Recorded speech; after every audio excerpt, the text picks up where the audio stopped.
Abadandaza n'abagura amavuta ava mu kigazi ngo ntibazi igituma igiciro cayo kiguma kiduga.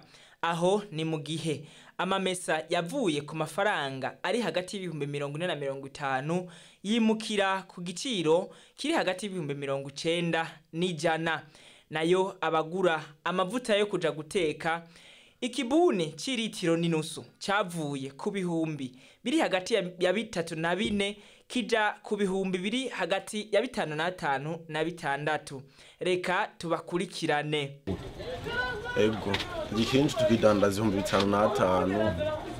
Ibyo nayo tirangura haraho tirangura 57 cyangwa 56, haraho naho tirangura 55. Tugize amahirwe turonka kuri na 4. Video amavuta musanze twebwe ubu yaturangura ku 95. Bukari mwahora muyirangura ngaho. Ndibuka muri Decembre twayirangura 38, 40 kugera ku 45. Mugabo kugeza uno munsi tugeze ku 95, 94 wayarose ku ibe nziza. Nayo ibijanye n'amavuta y'amakoto ubu ngo hariho n'abatinya kuyarangura kuko ibido iri hejuru y'ibihumbi 130. Subira tubumvirize. Amakoto yo n'ingorane mutama, amakoto yo n'ingorane nakadabahinga frame. Kora amakoto abiyagezeko. Ni kujugumira. Nk'ubu naje namaze mbere hafi imisi 3 atamakoto ndandaza. Kubera ubunya n'abayaronka barinda kuyakora ruguru. Kugira abayinde gushikino ugasanga ibigura 30 75 aho no ni kugihamana. Twarayaze n'abahinga basanzwe bahingura amavuta y'ikigazi baratubwira impamvu hari ibura y'ayo mavuta.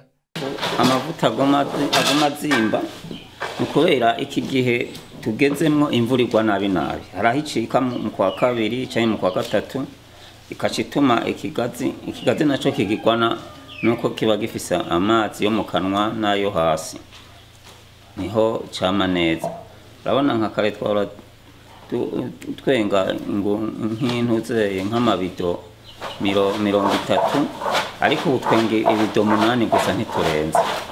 Ico gituma amavuta zimvye kandi ahandi naho benshi ntibagikunda amamesa. Baca bayagiramwo double hakavamwo ajya amavuta yera y'amawoki. Ico gituma amamesa azimvye. Rero ayo mavuta yera bagumye bayakora amamesa azimvye nabo nyene ajya yera nabo nyene baca bayazimba baca bayashira ku giciro kinini nk'ica mu musageze.